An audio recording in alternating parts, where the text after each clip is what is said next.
पूर्णमदा पूर्णमिदं पूर्णात् पूर्णमुदच्यते पूर्णस्य पूर्णमादाय पूर्णमेवावशिष्यते ब्रह्मानन्दं परमसुखदं केवलं ज्ञानरूपं द्वन्द्वातीतं गगनसदृशं तत्त्वमस्यादिलक्ष्यम् ईशं नित्यं विमलमचलं सर्वदी साक्षिभूतम् भावातीतं त्रिगुणरहितं सद्गुरुं तन्नमामि। गुरुर्ब्रह्मा गुरुर्विष्णु गुरुर्देवो महेश्वरः गुरुसाक्षात् परं ब्रह्म तस्मै गुरुवे नमः। ध्यानार्थं गुरुर्मूर्ति पूजामूलं गुरुर्पदम् मंत्रमूलं गुरुर्वाक्यं मोक्षमूलं गुरुकृपा।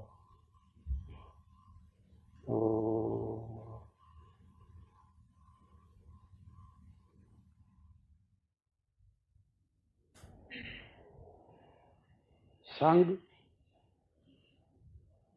आदमी को कहाँ पहुंचा देता है?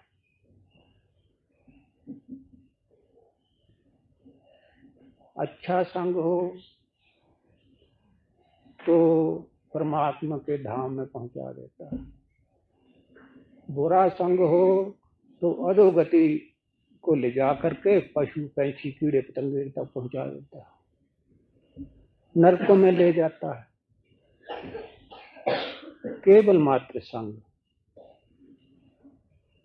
इस वास्ते पहली चीज जो है वो आदमी को सोच समझ कर संग करना चाहिए।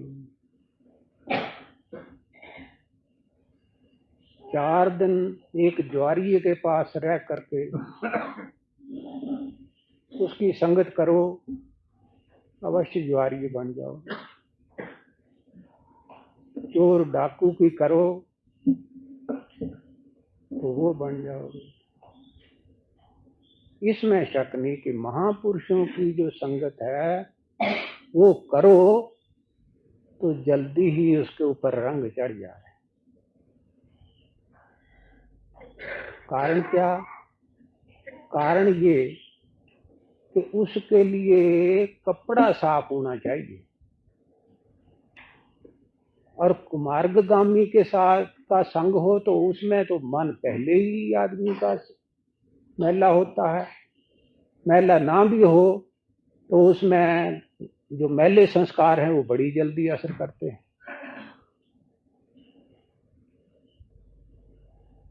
तो महापुरुषों की संगत कुछ समय तक होती रहे तो फिर चाहे कैसा भी आदमी हो अवश्य ही उसकी सफाई हो करके वो मार्ग पर चल पड़ता है।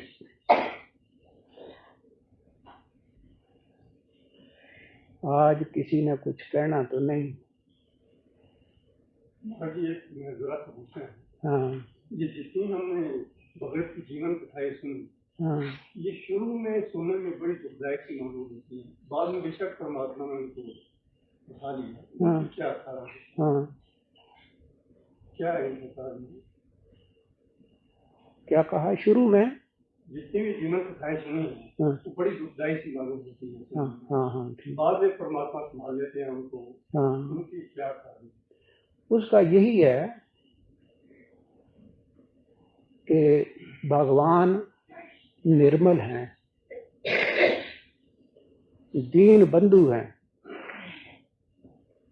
दया के सागर और कृपालु हैं।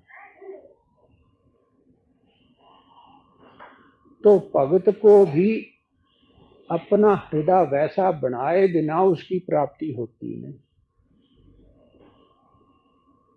जिस प्रकार मैले कपड़े पर रंग नहीं चढ़ता, रंगरेज चाहे कितना अच्छा हो, कितना उसका रंग अच्छा हो, लेकिन कपड़ा मैला होगा तो उसके ऊपर रंग नहीं चढ़ेगा। तो भगवान की तरफ जाना होगा तो इस कपड़े को साफ करना पड़ेगा, उसके लिए कुछ समय लगेगा। मैले कपड़े पर और मैल पड़ जाए तो कुछ भी नहीं, पहले भी मैला था, बाद में और मैला हो जाएगा। लेकिन ये भगवान की तरफ जाना जो है ये तो उल्टा है। इसमें तो सारी चालें छोड़नी होगी। जन्म जन्मांतरों के जो पाप कर्म हैं उनसे भी छुट्टी पानी होगी। तो रुख बदलना जो होता है ये कठिन होता है, इसलिए इसके लिए समय लगता है।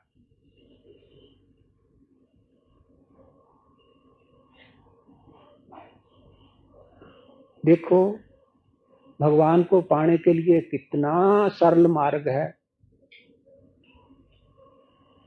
लेकिन अपनाए कौन? एक आजिज़ी और नम्रता और मीठी वाणी, दो चीजें ये अपने पास हो तो ये एक ऐसा जादू है कि चाहे कितना भी अक्कड़ खा हो वो भी नरम हो जाता है और भगवान का हृदय पिघल जाता है। परंतु इस छोटी सी बात को कौन अपनाता है? चाहते सब हैं कि बात बड़ी छोटी सी है, इसको अपना लें, लेकिन इसके अंदर जो दोष पड़े हुए हैं वो इसके ऊपर आने नहीं देते। सबसे बड़ा दोष अहंकार का, मैं ये, मैं वो, मैं विद्वान, मैं बड़ा मान्य, ये जो चीज है ये उस आजिज़ी और नम्रता को नहीं आने देती। और इस आए बिना अधिकारी नहीं बनता, अधिकारी नहीं बनता तो रंग नहीं चढ़ता। तो इसमें मूल कारण जो है वो ये है कि इस जीव के ही जो अपने पाप कर्म हैं वो इस छोटी सी बात को भी अपनाने की इजाजत नहीं देते। मैं कुछ बोलती नहीं, भी करनी है और वे भी विश्वास रखते हैं कि इसको ऊंचा और ऊंचा सत्संग प्रभुति के मिल रहा है, इष्ट दे दर्शन भी हुए हैं। लेकिन पता नहीं की गल है जी कि मैं कुछ सुनने के बाद भी मन इस तरह रहता है जिस तरह पत्थर खुश प्यार है, कोई उससे असर नहीं होता। और इस चीज का दुख भी होता है कि भाई ये सोचे भी ऐसी बहुत कोशिश भी करी दी है कि किसी तरह मन धारण कर दे, लेकिन मन धारण नहीं करता जी इस चीज, इस चीज का दुख भी है। इसका कोई थोड़ा कृपा करो कुछ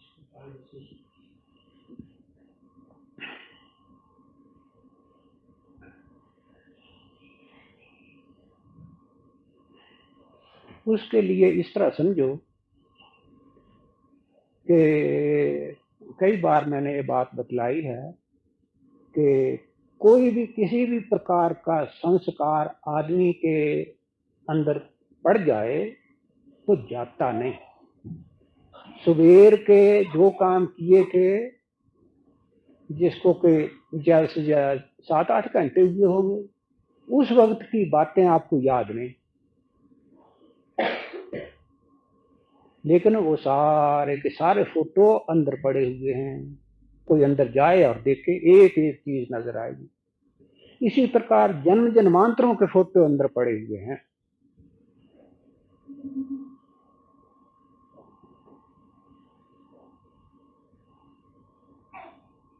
तब ये जो संस्कार अब पड़ रहा है ये चाहे लुप्त हो जाए लेकिन ये भी नष्ट नहीं होगा। इसने प्रत्यक्ष या अपना फल देने वाला तब बनना है जब दूसरे संस्कार जो इसको मिटाने वाले हैं उनने मिट जाना है। तो भगवान का भजन करने से, सेवा करने से, सत्संग करने से जो आहिस्ता आहिस्ता साफ होते जाते हैं, जितने वो साफ होते जाते हैं उतना ये संस्कार पक्का होता जाता है। इस वास्ते दो चीजों को याद रखना, उसके चलने की कोशिश करना, एक धैर्य, दूसरे संतोष।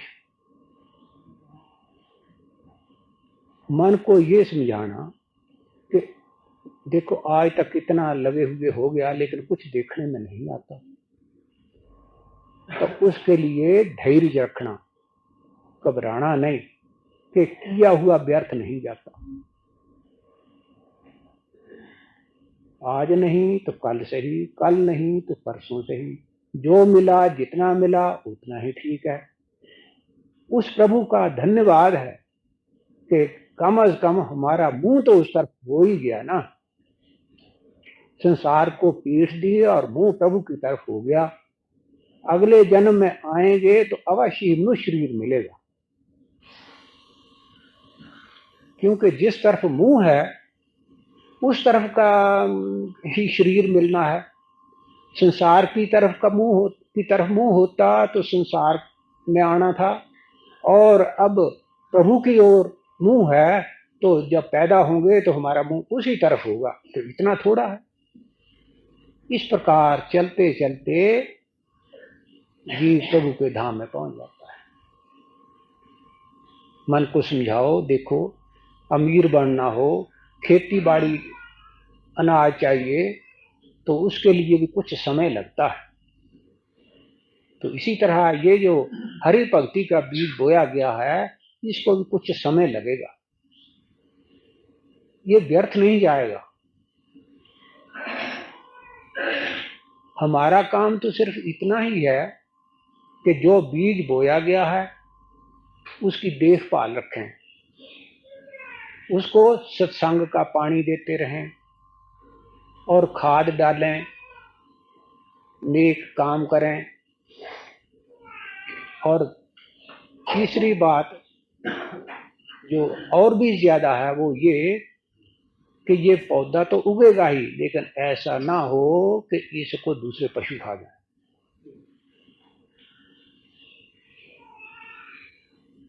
तब उसके लिए क्या करना है? बाड़ लगा के रखना है। बाड़ नहीं लगाओगे तो पौधा उगने पर भी, बड़ा होने पर भी बकरियां खा जाएंगी। तो जानते हो ये पौधा उगा हुआ, इसको कौन है खाने वाला, नष्ट करने वाला? है हाँ, कुसंग। कुसंग में पड़े तो बूटा पैदा हुआ वो भी नष्ट हो जाएगा। उनसे बचा के रखना है।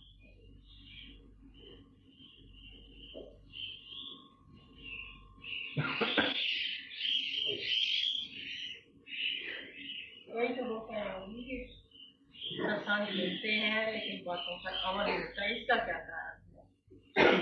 बचनों पर अमल नहीं। हाँ, अमल नहीं होता। अंदर सब कुछ हो रहा है परंतु अभी उसको कुछ समय लगना है। ये तो उसी तरह ही हो गया ना, जिस तरह एक छोटे बच्चे ने पूछा कि ये दाने कैसे बनते हैं, फसल कैसे आती है, तो पिता ने बतलाया कि इस तरह पहले हल चलाते हैं, फिर बीज बोते हैं, फिर ये करते हैं, फिर वो होता। वो बच्चे ने भी वैसा ही जा करके मिट्टी खोद दिया, उसमें वो डाल दिया, डाल के आ गया। थोड़ी देर के बाद गया देखने के, वो अंकुर निकला कि नहीं निकला? कुछ भी नहीं। शाम को गया, कुछ भी नहीं। दूसरे दिन गया, कुछ भी नहीं। तीसरे दिन गया, कुछ नहीं। अरे बेटा झूठ बोलता है। तो इस तरह की जो बेविश्वासी है ये नहीं होनी चाहिए। समय समय पर सब कुछ होता है, समय से पहले कुछ नहीं होता।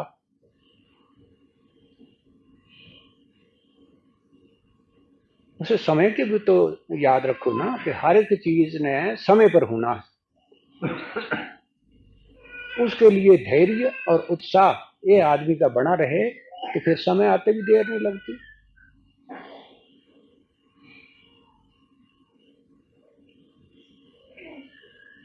मेरी याद है जी कि जड़ा बैठा बैठा एक्सीडेंट हार्ट फेल नाल मर जाता, वो पर्सनली जाती तौर पर खुशकिस्मत है ये शीशे में निर्गुण रहना। हाँ, ये क्या इस सबे वो अच्छा है, मरना इस तरह जल्दी ना जाओ, लंबे बैठे। ये जो प्रश्न है ये बहुत आदमियों के दिलों में कई बार खटता है, फिर उनको कोई तसल्ली बख्श जवाब नहीं मिलता, बल्कि कई समय तो इस बात को विचार करके उनको परमार्थ पथ के ऊपर अपाव आने लगता है। वो कहते हैं देखो फलाना महात्मा था, कितनी देर उसको बीमारी रही, कितना कष्ट भोगा, उसका शरीर शांत हुआ। और हमारे ही गांव में एक आदमी है कभी वो सत्संग में नहीं गया, कभी कोई अच्छा काम करते नहीं देखा, लेकिन वो देखा कि बैठा हुआ था, बैठे हुए बस किस वक्त प्राण निकल गए पता ही कुछ नहीं चला। वो समझते हैं कि वो बड़ा खुशकिस्मत है। भला इससे क्या होगा? ये इतनी ही बात से खुशकिस्मती होती तो एक गोली खा लेते या एक दूसरे बंदूक की गोली ले लेते या कुछ और अनेकों बातें हैं तो उससे छुट्टी पाते। तो क्या इससे उनका छुटकारा हो जाता है?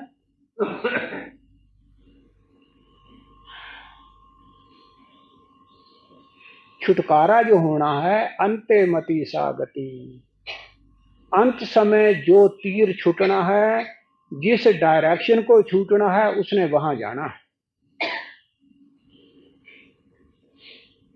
अगर अंत समय कोई भी किसी प्रकार का कोई ख्याल किसी को नहीं आया, जैसे एक आदमी तो है बड़ा दुराचारी, लेकिन मोटर में बैठा, एक्सीडेंट हुआ और एक आधे सेकंड में शरीर खत्म, तब उस समय कोई उस विचार किसी तरफ को तो होगा ही नहीं, चुपचाप बैठा था। तब आप पूछेंगे उसकी क्या गति होगी? क्योंकि ये जो कहा कि अंते मति सा गति, अंत समय जैसी बुद्धि होती है उसी के अनुसार आगे उसकी गति होती है। तब उसकी क्या होगी? बतलाओगे क्या होगी? होगी ये कि उसके जितने जन्म के कर्म किए हुए हैं उनका अर्क निकलेगा। अर्क निकल करके उस अर्क का एक स्वभाव होगा। कैसा अर्क निकला? 40 चीजें इसमें पड़ी हुई थी। ये है वायुनाशिक। अब चीजें तो 40 हैं, कई किस्म की हैं, लेकिन अंत में जो उनका सार निकला वो क्या निकला कि ये अर्क वायुनाशिक है। इसी प्रकार उसके सारे जन्मों का जो कर्म है, कर्म किए हुए हैं, उनका जो सार निकलेगा उसके अनुसार स्वभाव बनेगा और स्वभाव अनुसार फिर आगे उसकी गति होगी। तो उसको क्या फायदा हुआ? जैसे कर्म किए थे आगे चल के उनको भोगना पड़ा। तो महात्मा भी अगर कोई ऐसा कोई हो कि उसको अपने शरीर छोड़ने से पहले कई प्रकार के दुख भोगने पड़ते हैं तो कोई बात नहीं। ये जो दुख हैं ये क्या हैं? किसी वक्त के कोई ऐसे वैसे कर्म हुए हुए हैं जिनके कारण वो उसका फल भोग रहे हैं। फल भोग चुकेंगे तो क्या होगा? वो तब्बे जो हैं वो साफ हो जाएंगे, कपड़ा जो है साफ हो जाएगा, अंतःकरण निर्मल हो जाएगा। और निर्मल अंतःकरण में आप जानते ही हैं कि शीशा साफ होगा तो मुंह अपने आप दिखाई देगा। उसके में कहने की जरूरत नहीं पड़ी कि मैं मुंह दिखना चाहता हूँ, शीशा सामने है और मुंह दिखाई देगा। तो ऐसा फिर एक्सीडेंट या हार्ट फेल से ठीक मौत नहीं है ना? मैंने कहा ना कि इनके ऊपर कुछ विश्वास या वो नहीं करना चाहिए। इनकी कोई अहमियत नहीं कि एक्सीडेंट से हुआ या हार्ट फेल हुआ और तत्काल शरीर शांत हो गया तो कोई अच्छी गति उनको मिल गई, कुछ नहीं। वो तो किए हुए कर्मों का फल है, वो उनको भोगना पड़ेगा। महात्मा कष्ट पाते हुए भी शरीर छोड़ने पर सदगति होगी और दुष्ट दुराचारी का हार्ट फेल होने पर भी जो दुर्गति होगी तो दुर्कर्म होंगे तो वो दुर्गति को ही जाएगा। हो सकता है, हो सकता है।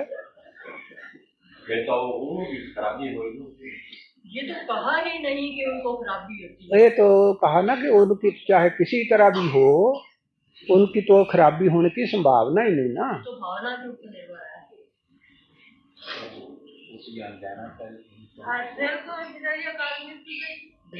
मौत जो होती है, देखो किसी की भी मौत हो वो 2 तरह से होती है। हार्ट क्या है? ये एक मशीन है जहां से सारे शरीर में खून पंप होता है। तो किसी का दिल कमजोर हो तो क्या होता है? वो दिल जो चल रहा है चलते चलते खड़ा हो जाता है। इसको कहते हैं हार्ट फेल। तब ये किसी का भी हो सकता है, और जो भी कोई आदमी मरेगा इसी से मरेगा। दूसरा कारण होता है दिमाग का फेल हो जाना, जहां से सारे शरीर में ज्ञान आता है, तो उसकी जो बुद्धि है वो पहले नाश हो जाती है। वो नाश हुई तो उसके बाद हार्ट ने अपने आप ही काम करना बंद कर, तब उसको हार्ट फेल न कह के दिमागी या दूसरा उसको कारण कहेंगे। ये दो ही कारण होते हैं, तो दो में से किसी एक तो होना ही है, या दिमाग पहले काम करना बंद कर दे या दिल पहले काम करना बंद कर दे। इसी तरह दोनों मौत होती है, महात्मा हो, श्रेष्ठ सदाचारी हो, दुष्ट दुराचारी हो, कोई दो ही कारण में से एक होगा। तो इन बातों के ऊपर ध्यान नहीं देना चाहिए आप लोगों को, ये ख्याल जो है सदा के लिए निकाल देना चाहिए। स्वामी रामकृष्ण परमहंस से ऊंची हस्ती किसकी हो सकती है, लेकिन उनको भी कैंसर हो गया था। लोगों की दृष्टि में उनको काफी कष्ट, कैंसर का कष्ट मशहूर ही है, तो इससे उनका शरीर शांत हुआ। तो उससे क्या कहोगे? तो ये विचार कभी अपने दिल में कभी भी नहीं लाना, इसको दिल से निकाल देना। आज के बाद ये शंका फिर किसी के अंदर ना हो।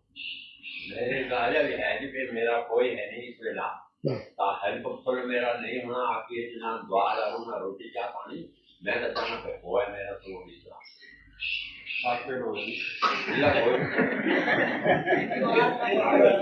तुम्हारी आवे नहीं, साफ बात कहो कि बीमार ना हो, तो ऐसा तो कोई भी नहीं चाहता।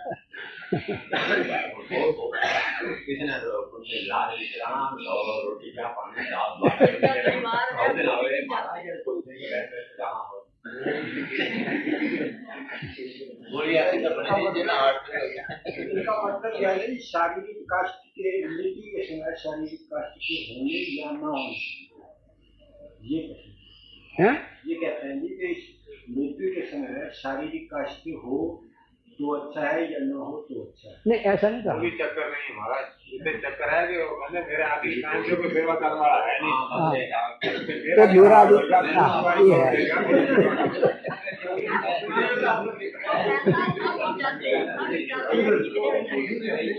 मेरा कोई है नहीं, कोई भी है भगवान ने बहुत सारा सुना, कोई नहीं है भगवान सब कुछ हैगा, सब कुछ हैगा। डॉक्टर 2 दिन भी बैठा है, नाटक कर रहा है।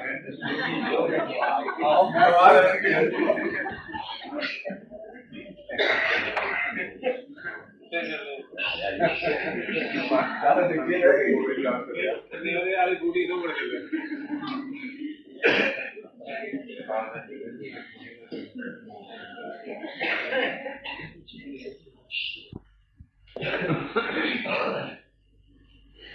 दीन दयाल कृपाल क्यों ऐसा नाम धराए, तेरे वही जो दीन हुए शरण तिहारी आए। देखो कितना आसान तरीका उसने बतलाया है भगवान को मिलने का। कहते हैं भगवान दीन दयाल उसको कहते हैं। दीन दयाल किसे कहते हैं? जो दीनों के ऊपर दया करने वाला। दीन कौन है? जो एक बार ऐसा कह देता है, अब मेरे हे प्रभु मेरा अब संसार में कोई नहीं, एक तुम ही हो, अब स्वाय आपके मेरा कोई नहीं है।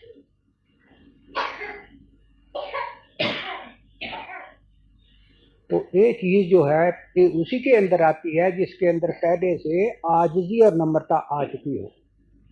आजिज़ी और नम्रता आई तो मैं रहता नहीं, और जहां मैं नहीं वहां नहीं तो तू रहता है। तब इसके लिए क्या करना है? कहते साधन ये है कि उस दीन दयालु को मिलना है तो अपने आप को दीन बनाओ, आजिज़ी और नम्रता के घर में आओ, और ऐसा कर लिया तो बस दीन दयाल आप ही आकर के मिलेंगे।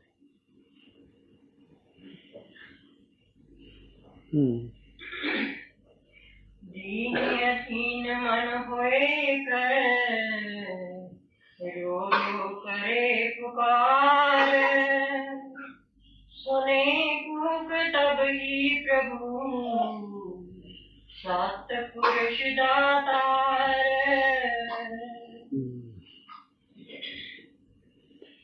तो उस परमात्मा को अपनी तरफ तवज्जो दिलाने के लिए आज ये नम्रता में आकर रो रो करके उसके आगे पुकार करो, फिर देखो सुनता है कि नहीं सुनता। बहुत बार कहने की जरूरत नहीं, केवल एक बार। आप लोगों ने कई बार सुना होगा, द्रौपदी ने केवल मात्र एक बार पुकार की थी परिसभा में, जिस वक्त उसको नग्न करने लगे, हे द्वारकावासी अब मेरी रक्षा करने वाले केवल आप हो। कब कहा था उसने? उस वक्त कहा था जब भीष्म पितामह जो सबसे बड़े कौरवों पांडवों के बुजुर्ग थे, उनकी तरफ से चित्त निराश हो गया, तो नीचे सिर किए हुए थे, उन्हें सिर ऊपर की तरफ उठा करके भी द्रौपदी की तरफ नहीं देखा। पांडव बैठे हुए थे, उन्होंने भी उसकी तरफ ध्यान नहीं दिया। तब उन्हें देख लिया कि अब इस सभा में से कोई मेरी रक्षा करने वाला नहीं है, मेरी तरफ आंख उठाकर भी नहीं देखते, रक्षा किसने? इसको कहते हैं सब ओर से निराश हो जाना। जहां सब ओर से निराशा हुई कि बस भगवान की तरफ ध्यान चला गया, क्योंकि मन जो है ये आसरा चाहता है, और प्रभु का आसरा तब मिलता है जब संसारी आश्रय जो हैं सब चुप जाते। उसी वक्त भगवान ने रक्षा की। इसी तरह जीव को समझा रहे हैं कि इसका चित्त जो संसार में फैला हुआ है उसे सिमट कर प्रभु में आ जाए। उसके लिए क्या करना? आजिज़ी और नम्रता हृदय में लाना। दूर किसने किया हुआ? इस मैं ने। तब आजिज़ी और नम्रता आते ही मैं चली जाती है और नम्रता आ जाती है। तो दीन दयालु तो है ही, अपने में मिला लेते हैं।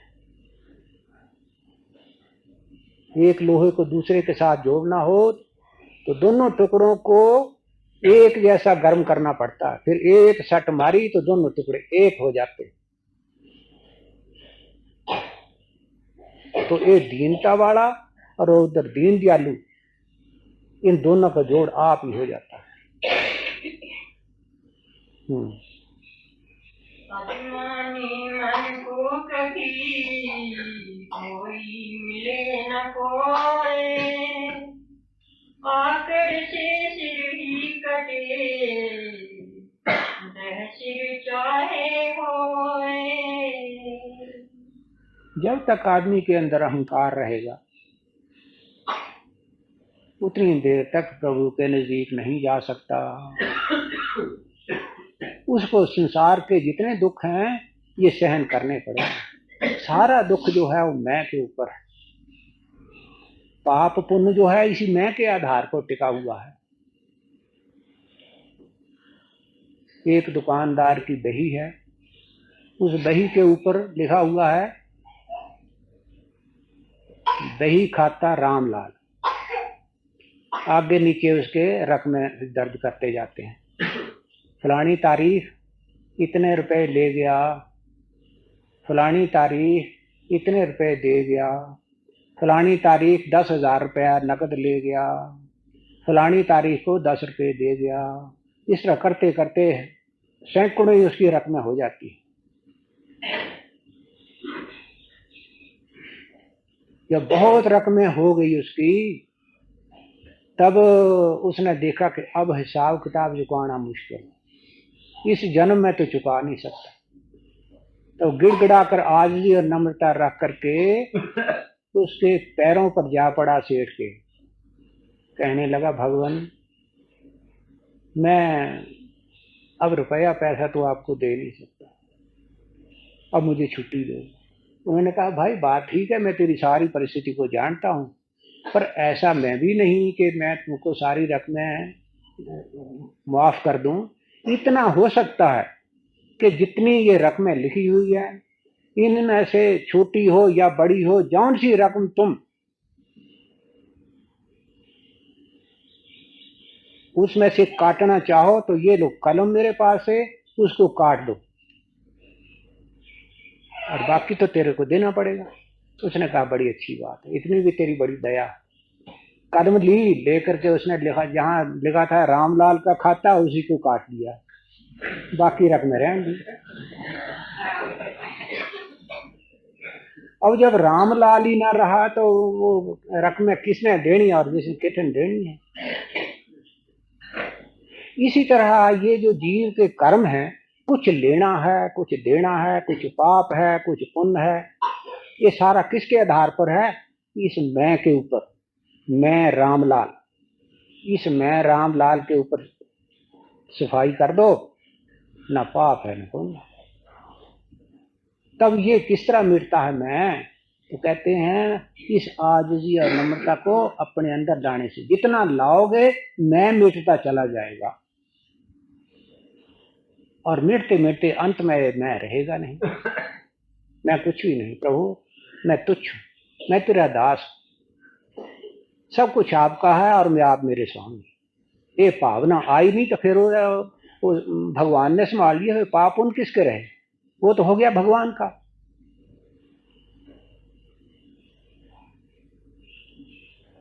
फिर पाप पुण्य जो किए हुए थे वो कहाँ गए? वो भी भगवान के।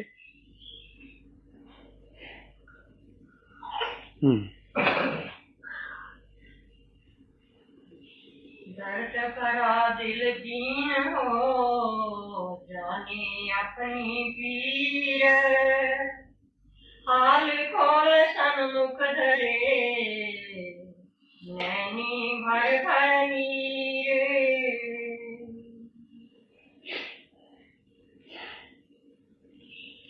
हृदय में दर्द हो, प्रभु के मिलने की तीव्र लालसा हो, और हृदय में दूसरी क्या चीज हो? आजिज़ी और नम्रता।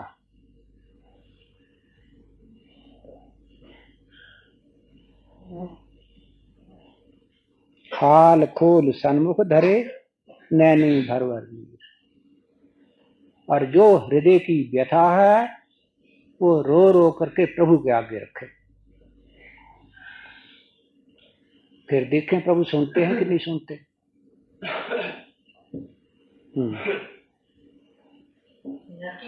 नैनन नीर की करुणा सागर पानी, पढ़कर अपने भाव से लहर अपार उठाए।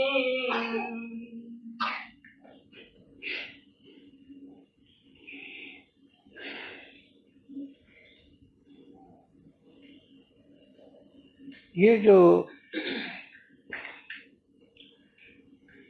इस तरह का कोई प्रेमी हो, उसके हृदय में जो दर्द होता है, जो पुकार होती है, वो जबान से नहीं होती, वो सारी बातें हृदय से होती है, और उसके चिन्ह जो हैं वो उसके शरीर से प्रकट होते हैं।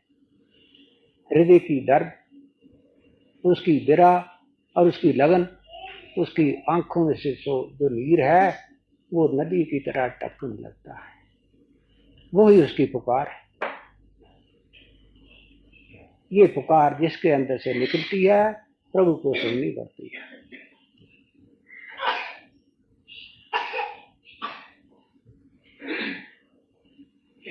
समुंदर माही जब मौज उठे तत्काल, दीन दर्द दुख दूर कर जब दे कर दे निहाल।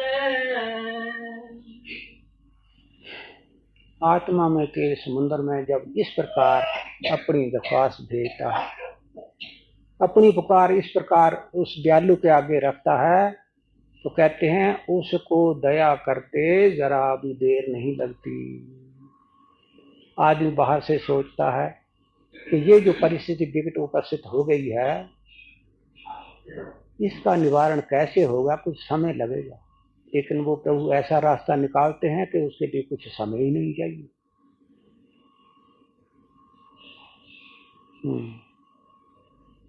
दीन होए बिना कोई न लेवे सार, दर्दमंद की कुकड़ी पहुंचे दूर दरबार। तो मूल चीज है आजिज़ी और नम्रता, इसको अपनाओ, वह सारे कार्य सिद्ध। दीनताई की लहर से द्रवीभूत दिल होए, बहे बहन दरियाओ जब सागर पहुँचे सोए। इस आजिज़ी और नम्रता को देखकर प्रभु का जो हृदय है वो भी पिघल जाता है। प्रभु के हृदय को पिघलाने के लिए क्या युक्ति है? बस यही आजिज़ी और नम्रता, मीठी वाणी। बादल चढ़े आकाश में वो बरसाए, शाखा सारी वृक्ष की फल लागे झुक जाए। कहते हैं बाहर बिहार में भी देखने आता है, बादल आकाश में दूर तक चले जाते हैं, परंतु जब बरसना होता है, बरसने का टाइम आता है, तब वो नीचे आ जाते हैं जमीन की तरफ। वृक्ष है, सेब का पौधा है, आम का पौधा है, इसी तरह और हैं। जब फल लगने का समय आता है तो फल तो देर बाद आता है, जब फूल ही आता है तो सब की सब टहनियां चुक जाती हैं, और जहां फल लगा तो और भी ज्यादा चुक जाते हैं। इसी तरह साधक के अंदर साधना करते करते जो आजिज़ी और नम्रता आती जाती है, तब उसके अंदर भी ये गुण पैदा हो जाता है। नम्रता आ जाती है, अहंकार नहीं रहता।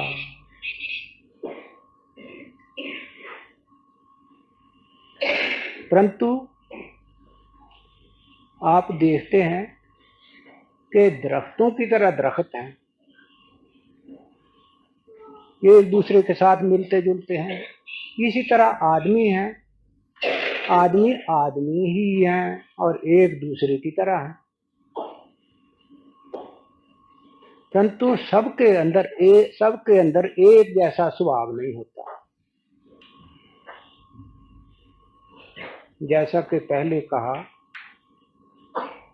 सेब है, आम है, ये फल लगने पर झुक जाते हैं, परंतु इन दरख्तों में जो चिंडाल महुआ है, जिस वक्त अभी फल नहीं लगा तब उसकी टहनियां चुकी रहती है, और जहां फूल और फल आया तो ऊपर को खड़े हो जाते हैं उसके फल। इसी तरह मनुष्यों में भी ऐसा ही है। कई आदमी सत्संग में आते हैं, उनके अंदर सत्संग सुनकर उपदेश लेकर कुछ आजिज़ी और नम्रता आती है, परंतु कुछ ऐसे हैं कि जहां उनको उपदेश मिल गया तो बस उनकी गर्दन खड़ी हो जाती है, उनके अंदर कुछ अहंकार हो जाता है, तो वो उस महुए की तरह है। तो ये नहीं होना चाहिए, इस बात का जरा ध्यान रखना चाहिए। सत्संगी हो तो आजिज़ी और नम्रता आनी चाहिए, और वाणी मीठी होनी चाहिए, कम से कम ये दो बातें आ जानी चाहिए। नाम मात्र के लिए हो गया 50 साल हो गए, 60 साल हो गए सत्संगी बने हुए, तो बहुत बड़ा होगा, हम तो कल आए हैं भाई, परंतु इससे कुछ हिसाब नहीं लगाना चाहिए। महुए को चाहे कितना पानी दो, खाद दो, काट छांट करो, कुछ भी करो, लेकिन जो उसका स्वभाव हो जाता है, स्वभाव दुरतिक्रमा, स्वभाव का जीतना महान कठिन है। औरों की तो बात जाने दो, महात्माओं के अंदर भी ये रोग होता है। कई महात्मा मैंने भी देखे हैं अच्छे कमाई वाले पहुंचे हुए, लेकिन जो स्वभाव उनका पहले था किसी वक्त का खड़ंगी स्वभाव, जो मुंह में आया वो ही कह देना, चाहे स्त्री हो चाहे पुरुष हो, वो उनके अंदर नहीं है। तब ये जो बात कहते हैं कि भगवान के नसीब जाता है आज ये नम्रता ये होता है, ये वहां बात नहीं करती। स्वभाव बड़ा ही प्रबल है। भला जानते हो स्वभाव कैसे बनता है? किसी काम को बार बार करते रहो, तब करते करते क्या होगा, उस काम के करते करते आपका जो मन है वो रोम रोम में रम जाएगा, बस स्वभाव बन गया। तो ये जो स्वभाव है ये एक ही जन्म का नहीं है, पता नहीं कब से हम किस काम को करते चले आए हैं। तो फिर वो जो स्वभाव पड़ा हुआ है वो कैसे समझाने बुझाने पर या प्रचार करने पर छूट सकेगा? बहुत कठिन। परंतु जहां तक पुरुषार्थ का संबंध है, परमात्मा ने इसको स्वतंत्रता दे रखी है, उसका फायदा उठाना चाहिए। आजिज़ी और नम्रता और मीठा बोल, ये दो चीजें जिसके अंदर आ गई, इससे बढ़कर मोहनी मंत्र और नहीं। चाहे इसको परमार्थ में लगाओ और चाहे लगाओ दुनिया में।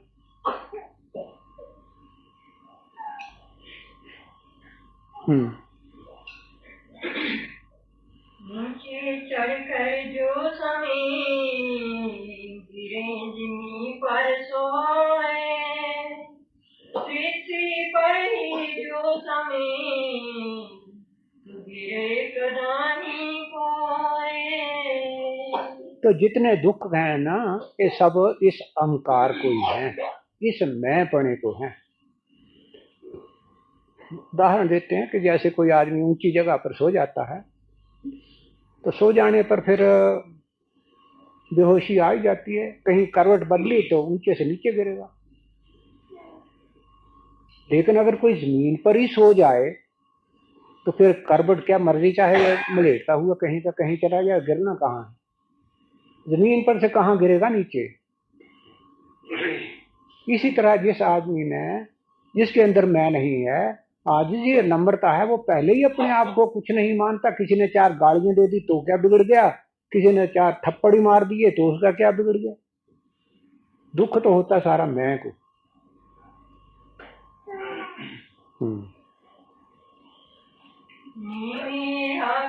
हाथ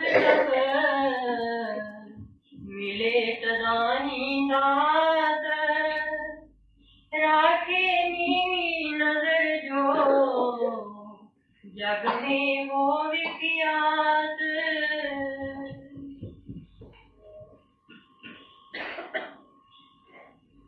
तो कहते हैं कि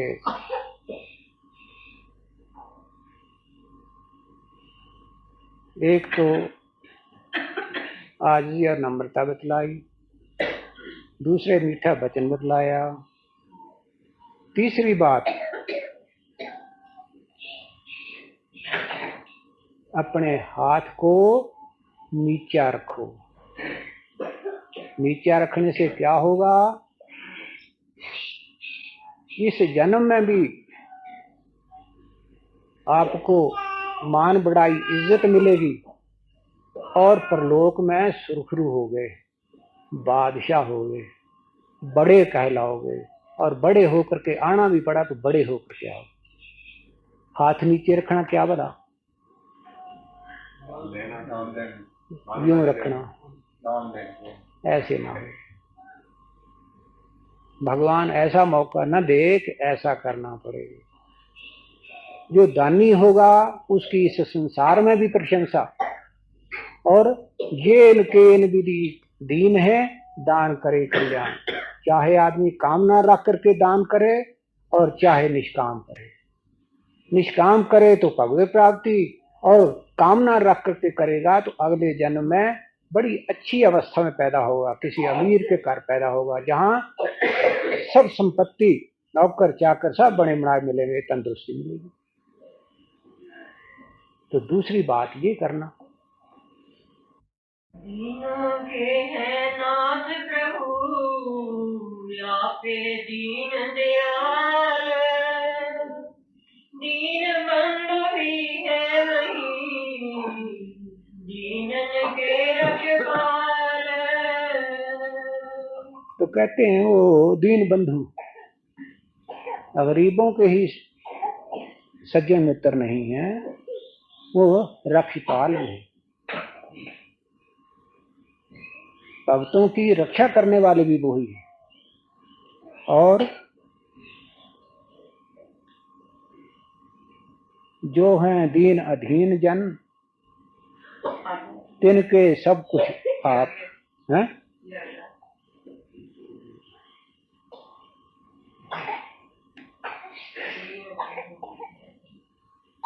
दीनों के हैं नाथ प्रभु, आपे दीन दयाल, दीन बंधु भी हैं वही, दीनन के रखवाल, और दीनों की रक्षा करने वाले हैं, सदा उनकी सहायता करते हैं, और जहां उनको मुश्किल पड़ती है वहां ही सहायता देते हैं। और भक्तों के अंग संग रहने वाले तो हैं ही। हाँ, जो है दीन अधीन जन, जिनके सब कुछ आप, दीनन की रक्षा करे, काटे सगरे पाप। दीन अधीन की रक्षा करते हैं और उनके सब संकटों को निवारण करते हैं। हाँ, मान मणि को त्याग करे, होए रहे निर्माण, मान मिले निर्मानिया, निश्चय करिए जान। मान मनि, अभिमान, अपने आप को कुछ समझना, इसको त्याग कर जो उसकी शरण लेते हैं उनको वो निर्माणी होकर के रहते हैं, उन माणियों का मान प्रभु हो जाता है, उसके मान की रक्षा करने वाले वो आप हो जाते हैं। भक्तों को जब जब कभी इसको त्याग कर जो उसकी शरण लेते हैं उनको वो निर्माणी होकर के रहते हैं, उन माणियों का मान प्रभु हो जाता है, उसके मान की रक्षा करने वाले वो आप हो जाते हैं। भक्तों को जब जब कभी दुष्टों ने आकर के उनको तंग किया है तो वहां पर उनकी लाज वही रखते आए। अहंकार में मस्त जो करते हुए गुमान, नासाई जगत में आगे हो हैरान। जो खुद ही और खुदगर्जी में आकर अभिमानी लोग होते हैं उनकी ना इस जगत में ही कोई प्रशंसा होती है, मान पाते हैं, और ना परलोक में ही। दीन वचन मुख से कहे, मीठी रसमान, अमृत वाणी जो सुने, पल में हो कृपाल। जिनके अंदर आजिज़ी और नम्रता है, मीठी वाणी है, इस तरह की अमृत वाणी जिसके अंदर से निकलती है, कहते हैं पल में हो कृपा, उनके ऊपर कृपा होते देर नहीं लगती। हाँ, कड़वी वाणी मीत को शत्रु देव बनाए, मधुर वचन बोले जभी रैली मोह हो जाए।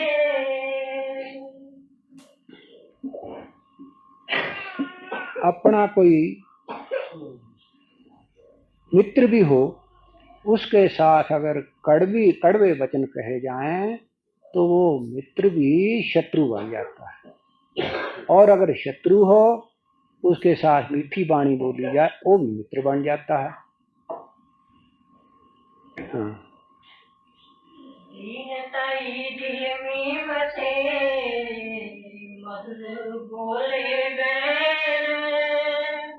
लीला प्रभु गावे सदा, सो पावे सुख चैन। इस लोक में और परलोक में सुख शांति चाहते हो तो दीनता अपने अंदर दिल में लाओ, मीठी वाणी बोलो और सदा उस प्रभु का गुणगान करो। इस चीज को अमल में लाओ, इस लोक में सुखी और परलोक में परम सुखी हो जाओ। दीन जनों के ही प्रभु सदा सहाय होए, अपनी खुदी गवाए जो दर्शन पाए सोए। तो बस दीनता धारण करना ये अपना काम है, खुदी को मिटाना है, उसी को प्रभु के दर्शन होते हैं।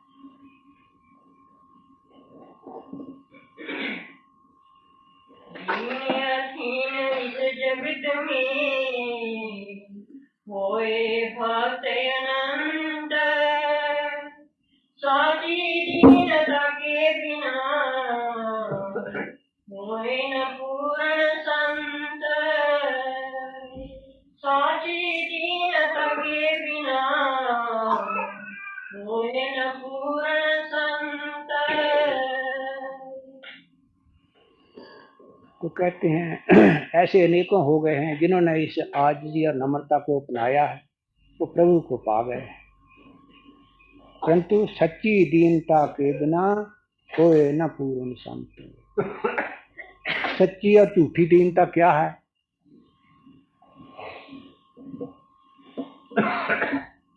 सच्ची और झूठी दीनता क्या है?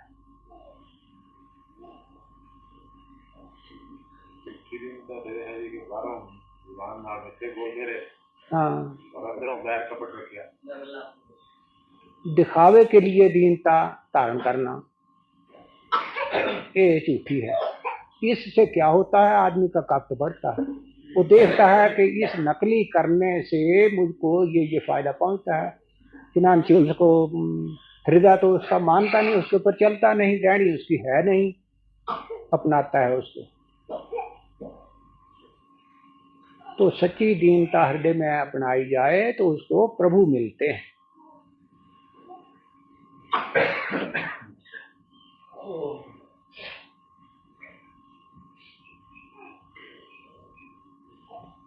बस।